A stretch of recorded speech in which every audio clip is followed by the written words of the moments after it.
대학병원에 예약을 빨리 잡는 방법이 있어요. 그 비법을 진짜 알려드리려고 합니다. 첫 번째, 명의에 대한 것입니다. 누구나 명의를 다 찾죠. 명의 싫어하는 환자분이 어디 있겠습니까? 누구나가 다 명의에게 진료를 받으려고 하죠. 첫 번째는 누가 명의인지 그걸 이제 알아야 되겠죠. 그 다음에 두 번째는 명의한테 진료를 받으려니까 너무 힘든 거예요. 그래서 병원에 질의를 했더니 이 명의는 너무 지금 진료 보려면 길고 오래 걸리고 그 밑에 어떠한 선생님 또는 교수님이 계신데 어떻게 하시겠느냐? 그러면 이제 막 고민이 되죠. 이럴 때 이제 어떤 선택을 해야 되느냐? 거기에 대한 도움말을 좀 드리려고 하는 것이죠. 먼저 두 분의 명의를 소개를 드립니다. 지금 젊은 분들은 잘 모르실 텐데 제 나이 사람들은 아주 잘 알죠. 류마티스 명의 김성인 교수님, 위암의 대한민국 최고의 또 명의 노성훈 교수님, 아주 대가세요. 자타가 공인하는 정말 최고의 권위자세요. 자, 그런데 이 두 분 사이에는 차이가 있습니다. 어떤 차이가 있을까요? 김성윤 교수님은 내과 의사세요. 그 중에 이제 세부 전문을 류마티스로 하신 내과 의사 선생님이시죠. 노성훈 교수님은 외과 의사세요. 자, 이분은 머릿속에 든 지식을 이용한 분야에서 이제 명의가 되신 것이고, 노성훈 교수님은 거기에 더해서 손을 쓰는 분야에서 명의로 인정을 받으신 분입니다. 자, 이게 굉장히 중요한 포인트인데, 사실은 한 교실에서 사용하는 치료의 원칙들, 방법들은 원래는 다 동일합니다. 그래서 내과 의사라 그러면 이 명의와 그 명의 밑에 계신 분의 진단적 접근 방법과 치료의 접근 방법, 또 치료의 실제 방법이 원래는 동일하죠. 만약에 동일하지 않다 그러면 이분한테 문제가 있는 거죠. 왜냐하면 공유를 하지 않는 거니까. 내가 가진 그 지식을 나만의 비기로 갖고 있고 밑에 있는 의사한테 가르쳐 주지 않는 거니까 윤리적인 문제가 있는 겁니다. 근본적으로 같아요, 사실은. 그래서 내과 분야에서는 사실은 굳이 명의를 막 오래 기다려서 굳이 명의를 만나려고 안 해도 되는 일입니다, 사실은. 자, 그런데 외과는 좀 다르죠. 외과는 여기 정말 명의가 있고 그 밑에 있는 새끼 의사가 예를 들어서 수술을 하는데 그 성적이 크게 다를 수가 있습니다. 다른 경우가 많죠. 이럴 때는 이 명의를 만나는 게 필요합니다. 자, 그런데 내과 의사 중에도 또 예외가 있어요.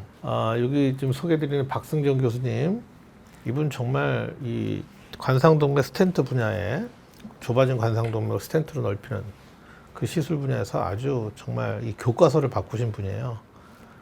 세계적인 석학이죠. 그런데 이분은 내과 의사인데 내과 의사면서도 손을 이용해서 기술을 이용해서 관상동맥을 넓히는 그런 일을 하시기 때문에 명의와 새끼 의사가 성적이 또 다른 거예요, 결과가. 이런 경우에는 또 내과 의사지만 또 명의를 찾아야 하는 또 이유가 있습니다.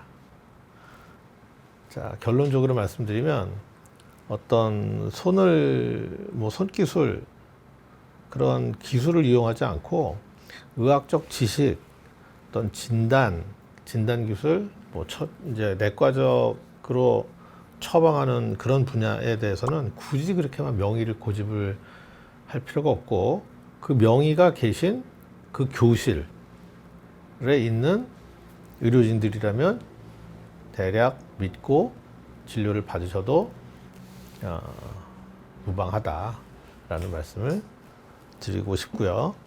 그 다음에 제가 이제 이 손기술이 필요한 외과 분야 또는 내과 분야이면서도 이 박승정 교수님처럼 손을 사용해야 하는 이런 진료과는 명의를 만나는 것이 도움이 된다라고 제가 말씀을 드렸는데, 이때도 또 걸리는 문제가 하나 있죠. 시간입니다. 또 이제 득실을 따져야 돼요. 명의를 만나려고 오래 기다리다가 병이 진행이 될 수 있잖아요, 그 사이에.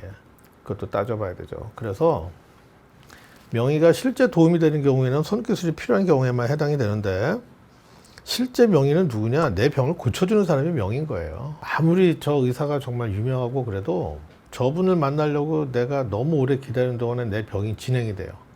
그래서 치료의 그 기회를 놓치게 되거나 그러면 그분은 나한테 명의가 아닌 거죠.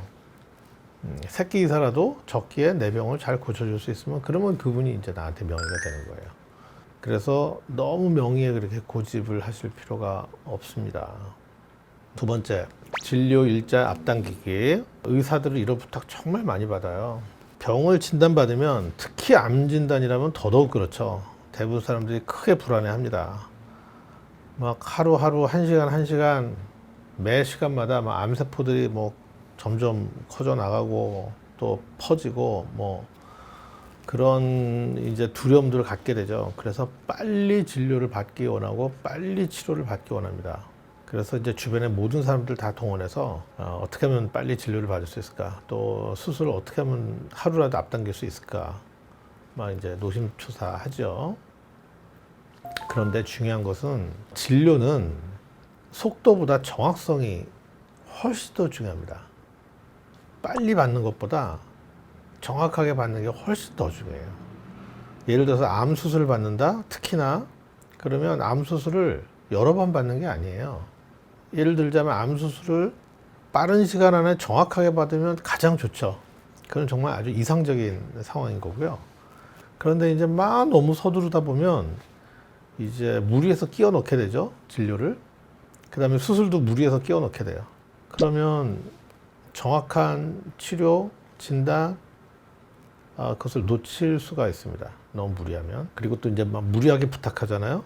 그러면 그 무리한 부탁을 받는 사람도 또 이렇게 썩 막 유쾌하지 않을 수가 있어요. 안 그래도 지금 막 진료 일정이 바빠갖고 밀렸는데 또 막 부탁을 해서 집어넣어서 또 이제 막 부탁한다 그러면 그런 분들일수록 이제 또 요구하는 것들이 이제 더 많아질 수도 있고 속도보다 훨씬 더 정확성이 중요하기 때문에 제대로 된 진료를 받을 수 있도록 하는 것이 훨씬 더 좋습니다. 자, 세 번째, 드디어 나왔습니다. 대학병원 예약 빨리 잡는 방법.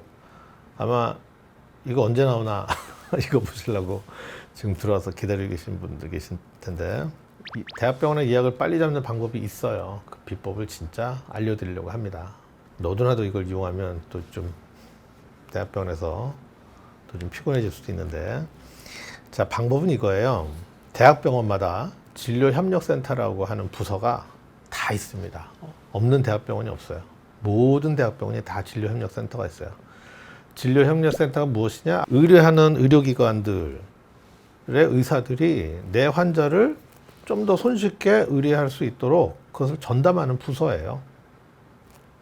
그래서 여기 보면 이게 어떤 대학병원의 이제 홈페이지에서 제가 캡처해서 온 건데 진료협력센터 핫라인 원스톱 전용 서비스 이런 서비스들을 막 제공을 합니다. 그래야지 환자를 편하게 보낼 거잖아요. 인터넷으로 간편 예약할 수 있고 의료 환자 전용 예약 접수 수납 창구를 운영을 할 수 있도록 한다.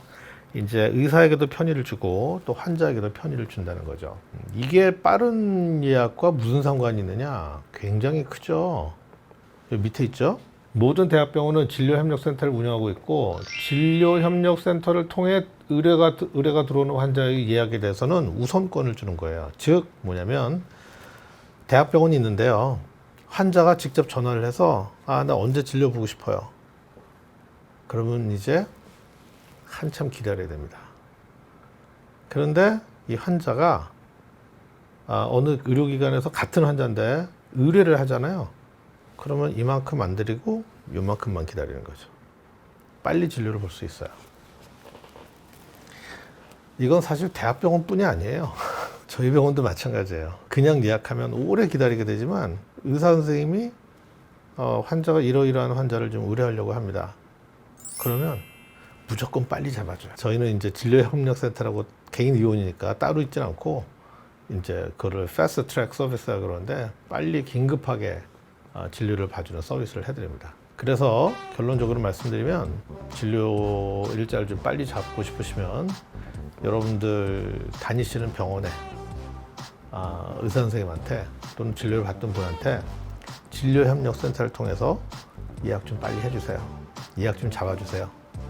그러면 빠른 예약이 가능합니다. 그냥 전화를 해서 예약하면 시간이 걸려요. 대부분 병원이 그렇습니다. 요게 팁입니다.